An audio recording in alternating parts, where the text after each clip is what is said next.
Baik, selamat bertemu, salam sukses, salam sehat buat kita semua. Kita bersyukur karena pada kesempatan ini kita bisa bertemu lagi. Kita akan masuk dalam pembahasan tentang bahasa tingkat tinggi. Yang kita ambil kali ini adalah basic. Jadi dalam pembuatan program kita membutuhkan sejumlah aplikasi, terutama untuk bahasa tingkat tinggi pemrograman. Kita menggunakan atau saya menggunakan basic karena lebih populer dan lebih mudah dalam penyusunan atau penulisan program. Walaupun kita tahu bahwa prosedur penulisan program kita memulai dengan menganalisa masalah atau menyusun logika program. Pada kesempatan ini kita akan memperkenalkan yang namanya QBasic atau Key Basic. Basic ini sudah berkembang sangat pesat. QBasic, Just Basic, GW Basic, Microsoft Basic, dan sejumlah versi yang lain adalah aplikasi pemrograman yang kompatibel dengan Windows. Berbeda dengan Basic dan beberapa versi terdahulu, hanya dapat dipergunakan dari DOS. Di mana DOS kita semua tahu bahwa program-program komputer atau komputer-komputer pertama dulu tahun 80-an, kita kebanyakan menggunakan DOS. Bagaimana kita menginstall QBasic ini? Sangat sederhana, tidak perlu diinstall. Kebetulan yang saya download, kita hanya download saja dan kita klik pada foldernya akan dibuka. Contoh, kita kembali ke DOS, kita buka QBasic. Icon QBasic yang kita miliki adalah seperti ini. Ya, QB64. Jadi tinggal kita klik dua kali atau klik double di sini, kita akan masuk pada QBasic. Ya, kita klik double dan kita lihat penampilan QBasic yang ada adalah seperti ini. Ya. Jadi kita boleh menulis program pada aplikasi ini, di mana kita lihat ada dua jendela. Jendela yang pertama ini, jendela yang kedua yang paling bawah. Jendela pertama ini adalah lembar kerja, jendela kedua adalah status, lembar status. Kemudian ada menu barnya di atas. Kita lihat kembali, kita kembali ke teks kita. Ya. Jadi ada menu barnya yang di atas tadi, kemudian lembar kerjanya ini mulai dengan kursornya ada di sudut kiri atas ini, kemudian lembar statusnya yang paling bawah. Sama seperti penampilan tadi. Jendela ini adalah jendela penampilan QBasic atau penampilan jendela QBasic dibagi menjadi dua seperti yang kita sudah katakan tadi. Ada lembar kerjanya dan ada lembar status. Kemudian lembar kerja ini memiliki jumlah kolom 80. Jadi dari paling kiri sampai paling kanan ada 80 karakter saja.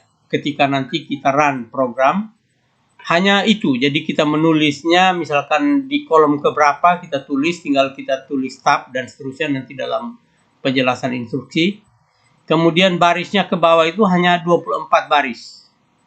Jadi lembar kerjanya ini hanya seluas 80 kali 24. 24 ini adalah baris atau line-nya, kemudian kolomnya 80.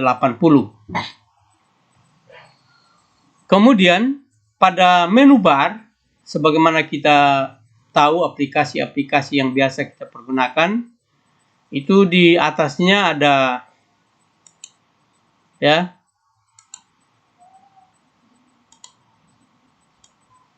Ada menu bar.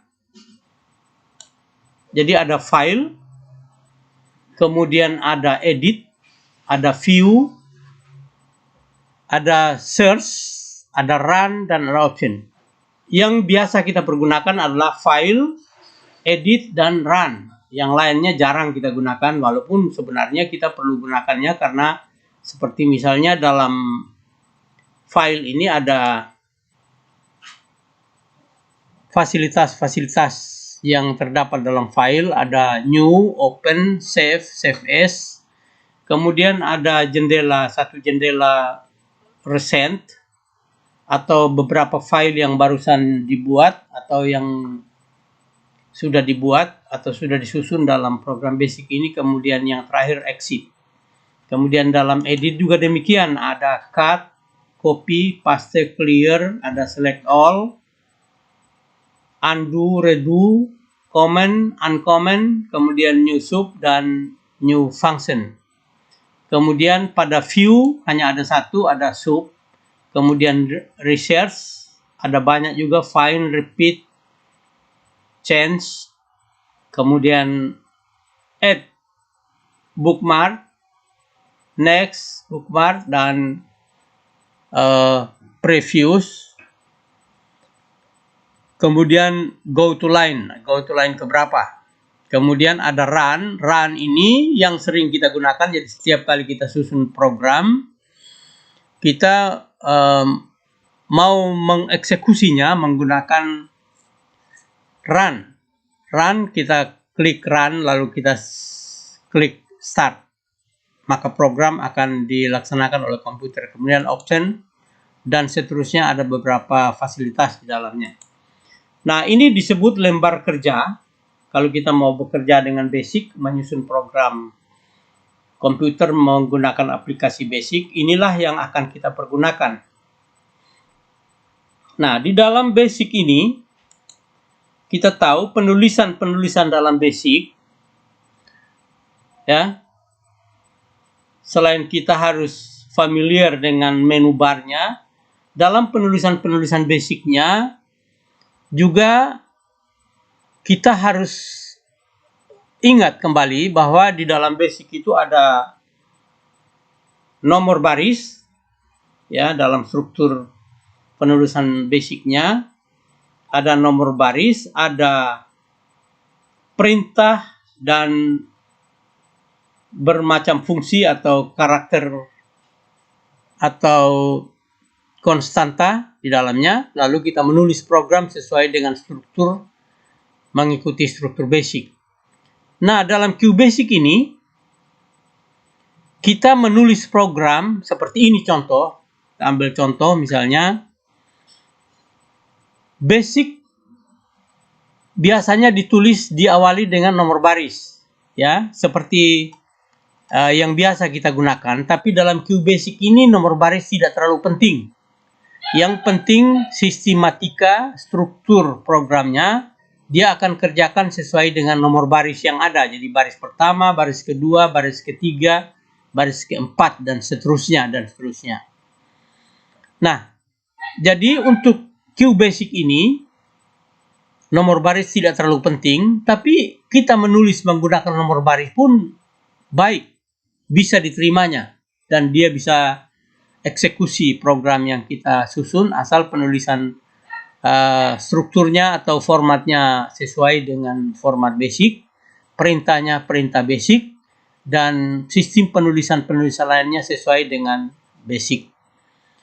Kita ambil contoh, misalnya kita menulis program seperti ini, ya, kita menulis program seperti ini, misalnya ini hanya satu baris saja, print tab, ini hanya mengetik saja. Saya mencoba menulis ini tab 79, mencetak 0 di tab 79, berarti di paling ujung nanti. Ya, ini hanya untuk menunjukkan bahwa lembar kerja ini terdiri dari 80 baris. Ketika program seperti ini kita run atau kita eksekusi, maka apa yang diminta ke komputer akan ditampilkan sesuai dengan permintaan kita. Jadi misalnya di tab 79 di lembar statusnya masih cek program. Ya, cek program berarti dia masih mengecek program yang ditulis ini benar atau tidak. Kalau tidak benar ya dia tidak akan tampilkan programnya.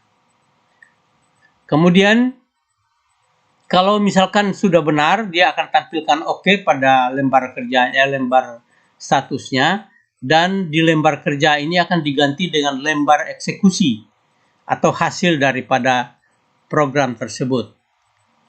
Itulah pekerjaan basic yang dapat kita coba buat, dan kita susun program di mana program sekali lagi saya sampaikan bahwa program yang ditulis itu harus sesuai dengan aturan basic, ya. Kemudian juga harus mengikuti tata tulis dari aturan-aturan basic sendiri, sehingga kita tidak menulisnya asal-asal. Saya kira demikian untuk bahasa basic ini. Nanti kita akan masuk dalam penulisan program, dan di mana tergantung sejumlah perintah yang kita pakai, di mana perintah-perintah yang kita pergunakan itu tergantung program yang kita susun. Yang jelas, QBasic ini adalah interpreter basic atau menghasilkan source program, bukan objek program. Jadi ini interpreter, sehingga kita menulis program, hasilnya nanti akan keluar atau akan disimpan dengan extension bus. Bus artinya basic, bahasa basic, jadi dibuka juga dari bahasa basic. Kalau sudah dikompil, baru kita bisa buka dari Windows. Saya kira demikian untuk pertama kali ini. Contoh misalnya program ini di-run, akan keluar seperti ini. Akan diminta, karena di sini diminta inputnya nama atau name, maka akan diminta pertama masukkan name-nya, kita tulis name-nya, kemudian enter, lalu dia minta lagi umur dan seterusnya, lalu setelah enter dia akan keluar tertulis nama siapa, umur berapa, dan seterusnya. Nanti dalam penulisan program akan kita bahas. Saya kira untuk kali ini demikian, mudah-mudahan berguna, dan kalau ada pertanyaan yang perlu diperjelas bisa menanyakan langsung kepada saya melalui WA saya 081246144144, itu nomor WA saya. Atau bisa juga bertanya pada teman-teman yang punya kompetensi untuk menjawab atau yang biasa menggunakan bahasa pemrograman basic. Saya kira demikian. Mudah-mudahan berguna buat kita semua. Selamat belajar.